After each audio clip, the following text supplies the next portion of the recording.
to plan your day. The mountains are calling you out to play. Come on, we'll make you feel right at home. Good day, Vail. Good day, Vail.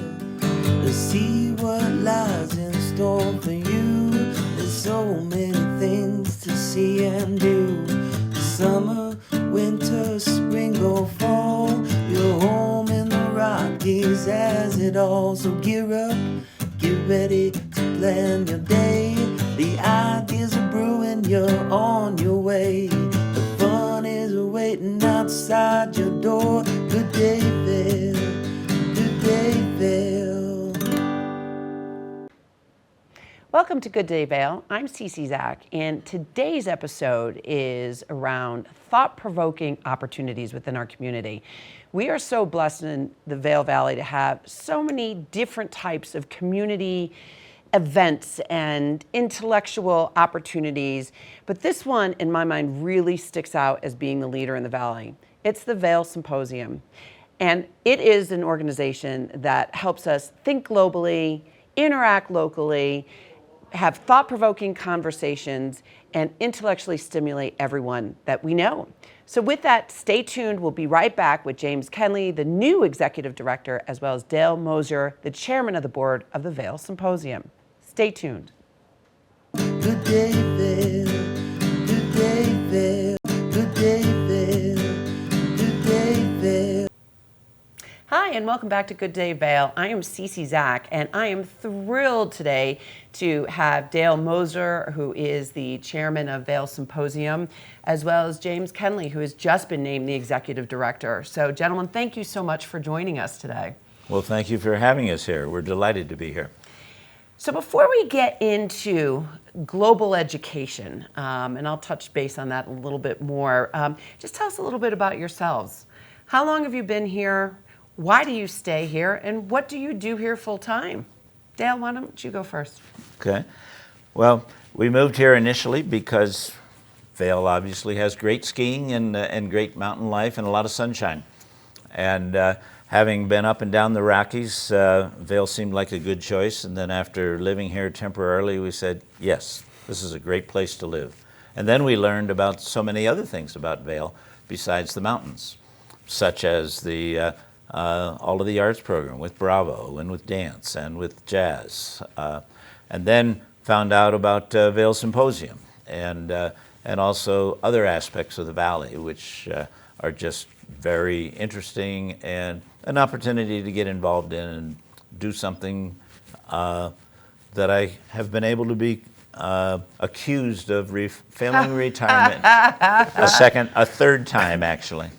And having tremendous impact in the Valley as it relates to your work with Vail Symposium, which we'll get into in a moment. So I don't want to gloss over that. You're being very humble. But James, tell us a little bit about yourself. How long have you been here? And what keeps you here? I grew up in Boston, and I was certain. You're from the Northeast as well. I, too, am a transplant from the Northeast. I'm the happiest transplant in the Valley. I married a Colorado girl, and she won, and I'm just incredibly thrilled about it. We first came up in 2009, did a couple years, and like so many of us, we ended up not sticking the landing the first time around. We moved to Denver. Both my kids were born down there, and we had a moment at the dinner table, both of us, where we felt really compelled that if it was possible to raise our kids in this incredible community, we had to try. So we moved back up in 2016, and we were both fortunate to find dream jobs. I landed in the nonprofit world, and my wife is an educator and found a teaching job. I started at Vail Jazz and worked there through the 25th anniversary, really getting to celebrate our community and getting to know the cultural fabric. Spent the last couple of years at Walking Mountain Science Center, getting to know another kind of part of the Valley, another unique resource in this community. And now I'm really honored that Dale and the board have brought me in to take the helm here at the Vail Symposium. Sounds like you're the perfect person for the job. And speaking of the symposium, Dale, how did you get involved? Because you've been involved for a long time. So tell us a little bit about that. Well, when I first moved here to the Valley, we were looking at various things to be interested in. And we saw in the Vail Daily an article about an upcoming Vail Symposium program. And Do you remember what year this was? yes, this would have been about 12 years ago. Okay. Yeah, so this would have been roughly 2020, 2021. And it was interesting. And then said, we'll go to a few more, and went to a few more. Then began to be pretty much a regular going to the programs, because they do a lot of programs a year. Not as many then as we do now, which is like 40 programs a year. But, and then the executive director at the time said, we've seen you around a lot. You ask interesting questions.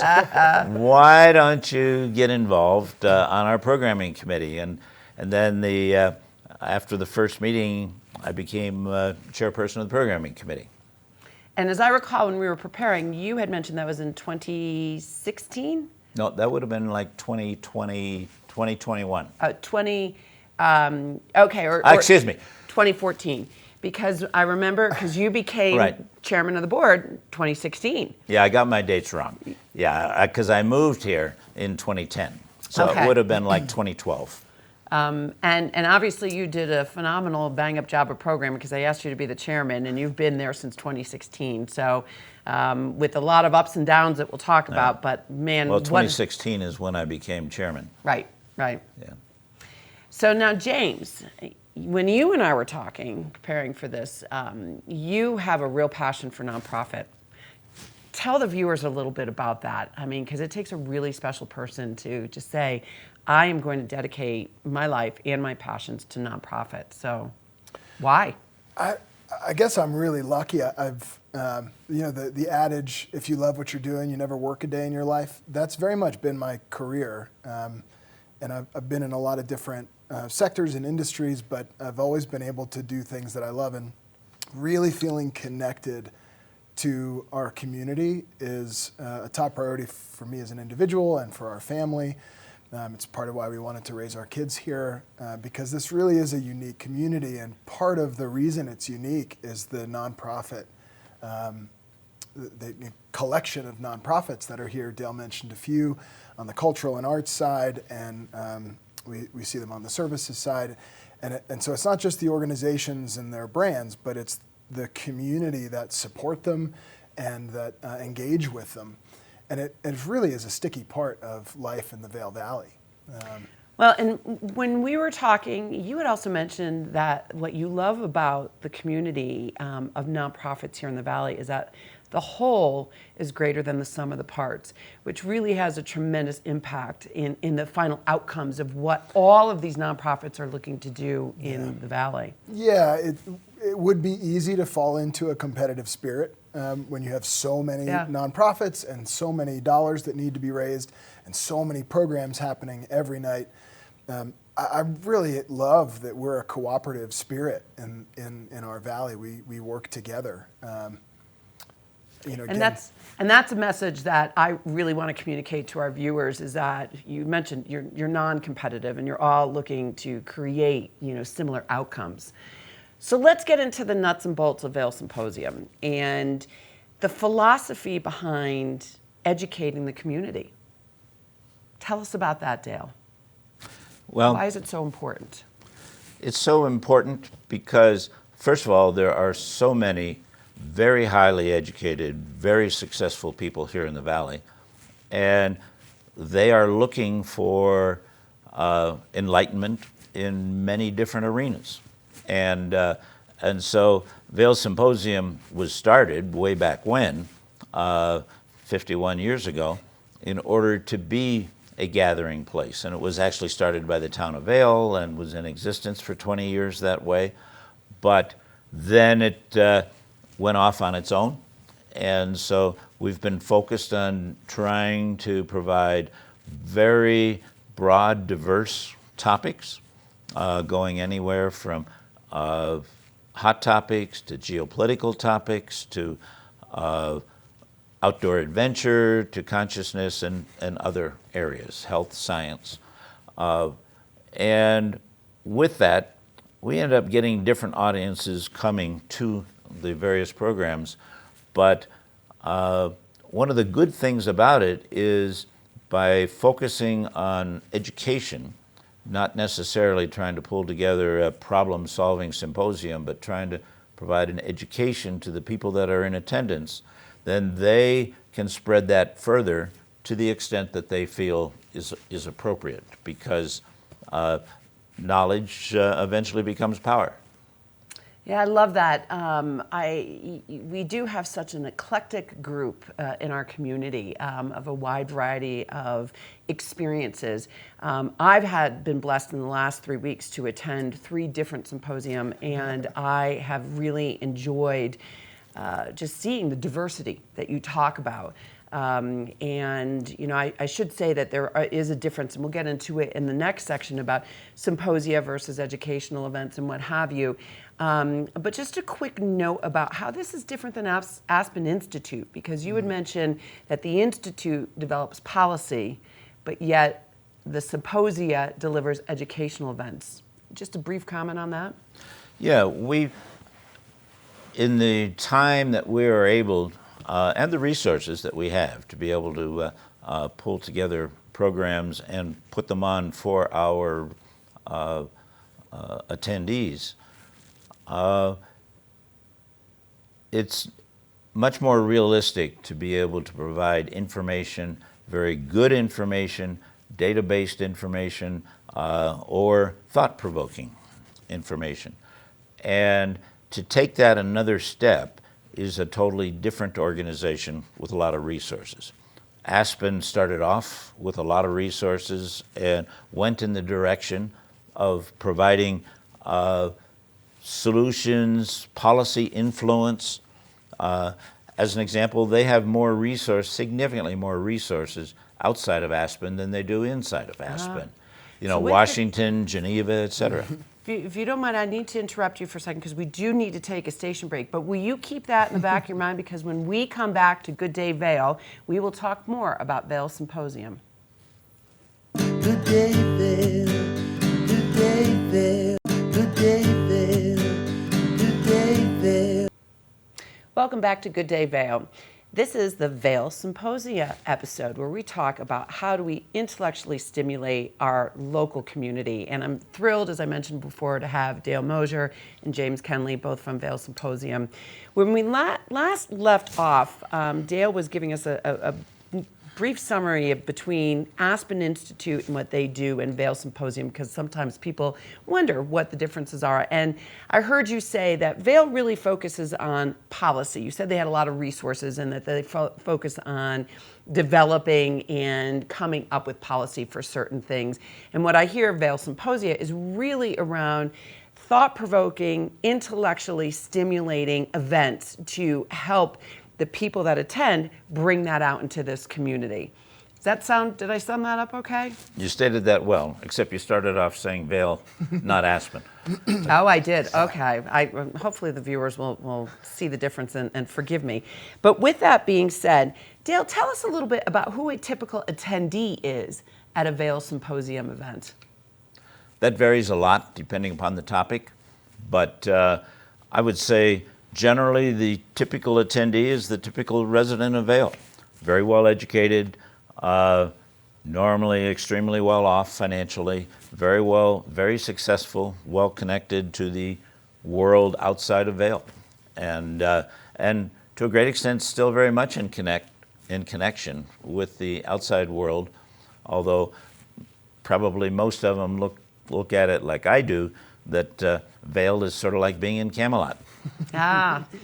And James, Dale was mentioning the demographic of Vail Symposium, or the attendees, and with you on board, is there any thought about how to make it a little bit more available to others that maybe don't have the experience or the resources to participate?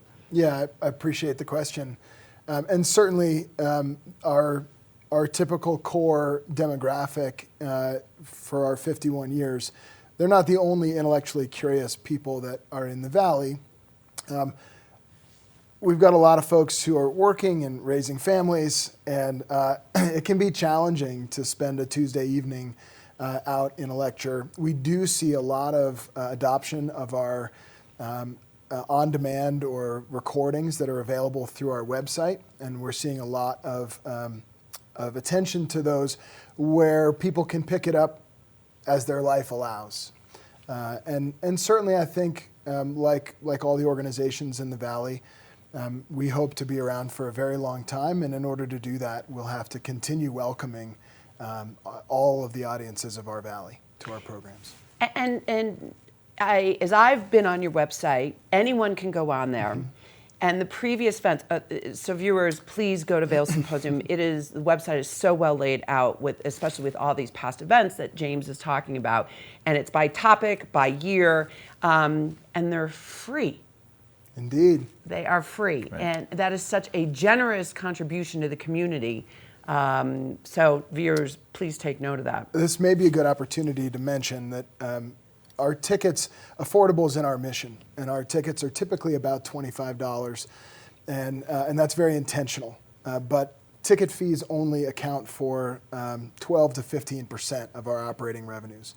So we exist, we thrive, we're able to deliver 40 programs a year on a variety of topics because of the generosity of our community and being able to offer those recordings. Alpine Bank is our key sponsor for that. But it's really the generosity of our community that allows us to deliver content like that with access like that. And for someone like myself, who is also works as a Vail Resort employee, I had also seen that you partner with employees from Vail Resorts to give them even a less discount. Indeed, and teachers and students, student Yes. tickets are complimentary, Okay. teacher tickets are discounted. Vail Resorts Epic Promise is one of our major sponsors, along with the town of Vail, the Frechette Family Foundation, Antlers at Vail. We're bringing these world-class speakers into our valley, and especially in a hot winter like this, we need beds for heads. And so the Antlers at Vail has been a long time wonderful partner of ours. And you can find us in the Vail Daily about 40 weeks a year. You'll find press releases about our programs, and you'll see our ads there. They're a wonderful partner for us as well. 40 programs a year, that's daunting. There's only 52 weeks. Dale, you've been around for a while. How do you attract such world-class intellectual teachers, educators, speakers? Tell us a little bit about that. Well, there's multiple ways, really. One is just by relationships with think tanks around the U.S. Another very good way is through relationships with past speakers, because the primary focus initially is, no, we don't provide honorariums, but we'll cover your expenses and you'll come to one of the greatest resorts in the world, and we'll show you a great time. We'll get somebody to ski with you if you want to ski. We'll get somebody to bike ride with you, go play golf, and we'll take care of all of that activity. And so Vail Resorts itself is the big attraction. Yep. And then we're able to tie into that so that we can somewhat economically be able to pull all 40 programs together with the speakers, the panelists, et cetera. So, James, you're brand new to the organization. How do you manage all of that to make sure that things go off seamlessly to the outside observer? Yeah, it's a bit of a fire hose right at this second, but we've got a small but mighty team. We've got a really wonderful board. Dale's our board chair, providing excellent leadership to a working board, an active board that really does care about our mission and our community. A programming committee that supports programming decisions and helps follow up with kind of network connections to make sure that we're getting the highest quality people and that the experience of coming to Vail is kind of appropriately painted for them. So there we have a village that makes this thing work, but it is a lot of spreadsheet time when we're in season, tracking a lot of logistics. That is, 40 programs in 52 weeks, that just is mind-boggling to me. Anyway, I've had the pleasure over the last, as I mentioned earlier, 3 weeks to attend 3 separate programs. And Dale, you had mentioned the topics, and that's what I want to bring up, is that I had the distinct pleasure to go to an outdoor activity event, which was at the Villar, which was sold out. That was Mountain Film, right? Right. Great way to start the year. Oh my God, it was spectacular, blew my mind away. And then just last week, I went to the Vail Interfaith Chapel and heard Eric Peterson Right. Peterson from A.T. Kearney Right. to learn about 2023 and beyond.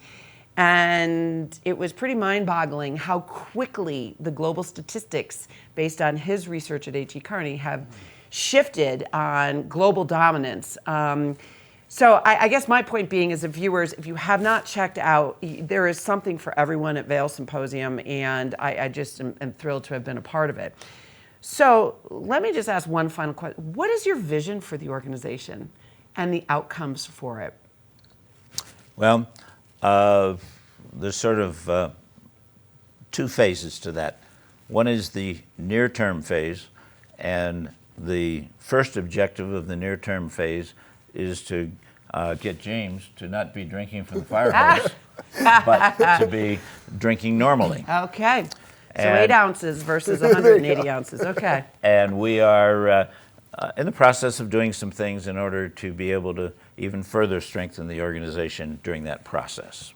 And so I have to give significant credit to our recently retired executive director, Chris Sable, Absolutely. who was able to provide significant growth in our sustainability capability through very effective interacting with donors and with many other aspects of the Vail Symposium. And so with that, we now expect to be able to stand on Chris's shoulders, or James will stand on Chris's shoulders, in order to take it to the next level and to do more and better things. There are quite a few options when you think of, well, what does that really mean? And there are multiple options, but clearly we will stay focused on providing the best programs that we can provide to the Vail Valley. I love that. And I need to stop us here because unfortunately we were run out of time, and I know we could talk forever. And again, a big thanks to Dale Mosler and James Kenley, Vail Symposium. Please go check out the website. I will attest to you, I have been thought-provoked in every which way but Sunday with every program I've been to. And the other key is look at the history. I think Dale said 50 years. That's extraordinary. So with that, this is Cece Zach at Good Day Vail. Thanks for joining us, and we'll see you soon. The ideas are brewing, you're on your way. The fun is waiting outside your door. Good day, Vail.